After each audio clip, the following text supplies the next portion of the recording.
దర్శకుడు మారుతి రాజాసాబ్ పాట విడుదల సందర్భంగా ఆయన కొన్ని వ్యాఖ్యలు చేయడం, ఆ వ్యాఖ్యల మీద జూనియర్ ఎన్టీఆర్ అభిమానులు ఆగ్రహం వ్యక్తం చేయడం, దాంతో జూనియర్ ఎన్టీఆర్ అభిమానుల డిమాండ్తో ఇప్పుడు దర్శకుడు మారుతి దిగొచ్చాడు అనేటువంటి వార్తలు రావడం, వీటన్నిటిని చూస్తున్న క్రమంలో అసలు ఏం జరిగిందనేది మనం పూర్తి స్థాయిలో విశ్లేషణ చేసుకుందాం. ప్రస్తుతం మనతో పాటు ఉన్నారు ప్రముఖ సినీ విశ్లేషకులు, ప్రముఖ సీనియర్ జర్నలిస్ట్ శ్రవణ్ కుమార్ గారు. వారితో మాట్లాడదాం. సార్ నమస్తే అండి. నమస్తే అండి.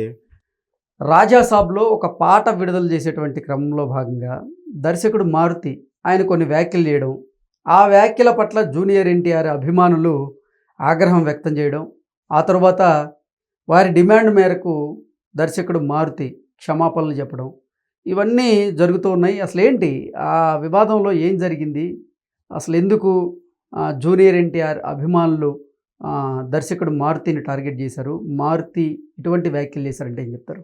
నేను చాలా వివాదాల సందర్భంలో నేను అదే చెప్తుంటాను, ఒక విశ్లేషణ ఇస్తున్నాను. ఏమిటి అంటే, నిన్నటి రాజమౌళి గారి కానీ, అంతకుముందు 30 years పృథ్వీ గారి విషయంలో కానీ, నిన్నగాక మన శ్రీకాంత్ అయ్యర్ కూడా గాంధీ గురించి ఏదో కామెంట్ చేసినప్పుడు కానీ, ఇంకా మామూలు వ్యక్తులు, పొలిటికల్ లీడర్లు కూడా ఎట్లా ఉంటుందంటే, మన ఒక ఉన్నతమైన హోదాలు ఉన్నప్పుడు, లేదా ఒక సెలబ్రిటీ హోదాలో ఉన్నప్పుడు, లేదా నాకు అడ్రస్సింగ్ చేస్తున్నప్పుడు, అంటే ఓ స్టేజ్ మీద మాట్లాడుతున్నప్పుడు, ఒక వీడియోలు రికార్డింగ్ అవుతున్నప్పుడు ఒళ్ళు దగ్గర పెట్టుకొని మాట్లాడాలి. ఇదివరకు అలా లేదు. ఎందుకంటే ప్రతి పదం వాడేటప్పుడు కూడా జాగ్రత్తగా ఉండాలి.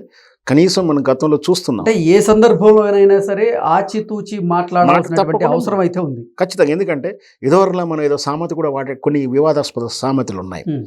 లేదు నేను నిజం మాట్లాడానండి, నేను మా చిన్నతనం నుంచి విన్న సామెత మాట్లాడానంటాను కూడా వీళ్ళు లేని రోజులు ఉన్నాయి ఇప్పుడు. పైగా ప్రతి వారికి ఇగో అట్ట అవుతుంది, మనోభావాలు దెబ్బతింటున్న ఈ రోజుల్లో మనం మాట్లాడేటప్పుడు ముఖ్యంగా ఈ సెలబ్రిటీ హోదాలో ఉన్న వాళ్ళు డ్రెస్సింగ్ చేస్తున్నప్పుడు ఒళ్ళు జాగ్రత్త పెట్టుకోవడం మాట్లాడాలి. పైగా ఇట్లా డైరెక్టర్ నిన్న రాజమౌళి వాడడం వల్ల నష్టపోయింది ఎవరు? నిర్మాతే. మొన్న పృథ్వీ మాట్లాడినప్పుడు వివాదం వల్ల నష్టపోయేది ఎవరు? నిర్మాతే. ఇట్లా వీళ్ళని నమ్మి ఒక ప్రొడ్యూసర్ ఉన్నప్పుడు వీళ్ళు జాగ్రత్తగా మాట్లాడాలి. మాట్లాడకపోతే వివాదాలు వస్తాయి, నష్టాలు కూడా వస్తాయి.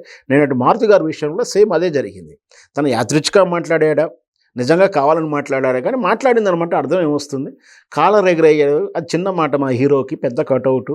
ఆ కాలర్ ఎగరడం పెద్ద మాకు టాస్క్ కాదు అనే రేంజ్లో హీరోని పొగిడే ఉద్దేశంలో అని ఉండవచ్చు, కానీ అది ఇటు వరకు టిగ్గర్ అయిపోయింది. అది ఎందుకు? ఆ కాలర్ ఎగరేసే డైలాగు పలానా హీరోది. ఏది జూనియర్ ఎన్టీఆర్ గారు తరచూ తన సినిమా వేడుకల మీద మన అభిమానులు కాలర్ ఎగరే వార్ 2 రిలీజ్ సందర్భంగా ఆయన ఈ సినిమా ఖచ్చితంగా హిట్ అయిద్దని నేను భావిస్తున్నాను, కాలర్ ఎగరేసి చెప్తున్నాను, ఈ సినిమా తప్పకుండా విజయం సాధిస్తుంది అంటూ ఆశాభావం వ్యక్తం చేశారు ఆయన. అయితే అనుకోని ఫలితాలు అయితే దానికి వచ్చాయి.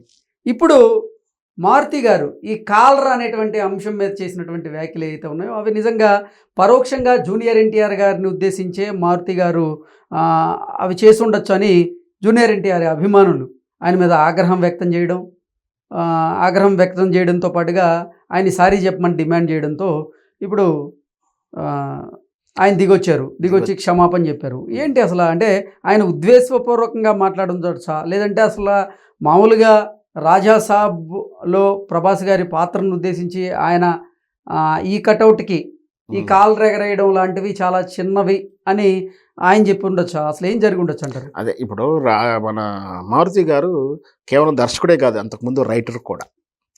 సార్ కొన్ని నిర్మాతగా కొన్ని వ్యవహరించినప్పటికీ ఆయన ఒక రైటర్గాను దర్శక టెక్నిక్ చూడొచ్చు. ఒక రైటర్ అన్నప్పుడు ఆ పదాలు ఎలా వాడాలి ఏంటి అనేది ఆయనకు అవగాహన ఉంటే బాగుండేది. ఆ పదాల అర్థం కూడా భవిష్యత్తు తెలుసుండే, కానీ ఈ రోజుల్లో అలా లేవు కదా. మనం ఇంతకుముందు చెప్పినట్టు మనం కొంచెం జాగ్రత్తగా మాట్లాడాలి. తన హీరోని, తన ప్రాజెక్టుని, తన ప్రభాస్ గారి హైలైట్ చేయాలనే ఉద్దేశంతో ఆయన ఏదో అని ఉండవచ్చు. జనరల్గా ఏంటంటే చిన్న భార్య మంచిది అంటే పెద్ద భార్య చెడ్డదని అర్థం వస్తుంది ఎవరికైనా. అతిగా చిన్న భార్య ఇంకా మంచిది అంటే మిగతా వాళ్ళంతా కూడా బేడా అన్నట్టు అర్థమే వస్తుంది. సో అట్లా మాట్లాడుతున్నప్పుడు జాగ్రత్తగా మాట్లాడి ఉండాల్సి ఉంటే. ప్రభాస్ గారు అంటే ఏదో తెలుసు మనకు, ఆయన పాన్ ఇండియా లెవెల్ కాదు, యూనివర్సల్గా ఎదిగాడు. ఆయన సినిమాలు ఎట్లా ఉన్నాయో తెలుసు. మన బాహుబలి సినిమాతో ఎంత ఎదిగాడో మనకు తెలుసు. అట్లాంటి హీరో ఎక్కడికో ఎదిగి ఉన్నాడు. ఇంకా ఆయనకి ఇట్లాంటి చిన్నయ్య అని చెప్పాలనుకున్నాడు, కానీ ఆ టిగ్గర్ రివర్స్ అయిపోయి జూనియర్ ఎన్టీఆర్ అభిమానులు, పైగా ఆ డైలాగ్తో ఆ సినిమా ఫ్లాప్ అయి ఉండడంతో కూడా వాళ్ళు కొంచెం మనసు నొచ్చుకొని ఉన్నారు. సో మంచుకొని ఉండడంతో ఆటోమేటిక్గా మనకు చేతులు ఉన్న ఆయుధం సోషల్ మీడియా కాబట్టి దాంట్లోంచి బాగా మారుతుని నువ్వెంతనో అదెంతనో ఆయన ఫ్లాప్ సినిమాల గురించి రకరకాల నుంచి ట్రోల్ చేయడంతో జరిగిన విషయం. ఎందుకంటే జనరల్గా ఇట్లాంటి వాళ్ళంతా కూడా స్టార్స్తో మంచి రిలేషన్స్ ఉన్నారు. అంటే జూనియర్ ఎన్టీఆర్ తోటి కానీ మహేష్ బాబు తోటి ఒక సినిమా చేయకుండా వాళ్ళంతా కూడా ఒక సెలబ్రిటీ హోదాలో వాళ్ళంతా కూడా సక్సెస్ఫుల్ ఉన్న వాళ్ళంతా కూడా గెట్ టుగెదర్గానే ఉంటారు. అంటే ఫ్రెండ్లీ రిలేషన్తో ఉంటారు. సో అట్లాంటప్పటికీ అన్నమాట అయ్యా జూనియర్ ఎన్టీఆర్ తోటి మనకు అలా వచ్చింది తప్పు కదా అని చెప్పేసి వెంటనే నా ఉద్దేశం అది కాదని సంజాయిషి ఇచ్చాడుగా. జరగబోయే నష్టం అయితే జరిగిపోయింది. కాకపోతే ఇలా జరుగుతుంది. నిన్నటి బ్రహ్మానంద ఇష్యూ కూడా చూసాం. మాటలే కాదు, బిహేవియర్ కూడా ఇప్పుడు ఈ రోజుల్లో మనోభావాలు దెబ్బతినేలా ఉన్నాయి. సో అట్లాంటప్పుడు ఇట్లాంటి అడ్రస్సింగ్ చేసేటప్పుడు సెలబ్రిటీలు కానీ ఎవరైనా సరే మాట్లాడేటప్పుడు బిహేవియర్ చేసేటప్పుడు కూడా కొంచెం ఒళ్ళు దగ్గర పెట్టుకొని చేస్తే ఇట్లాంటి వివాదాలకు దూరంగా ఉంటారు. ఓకే అండి, థ్యాంక్ యూ సో మచ్.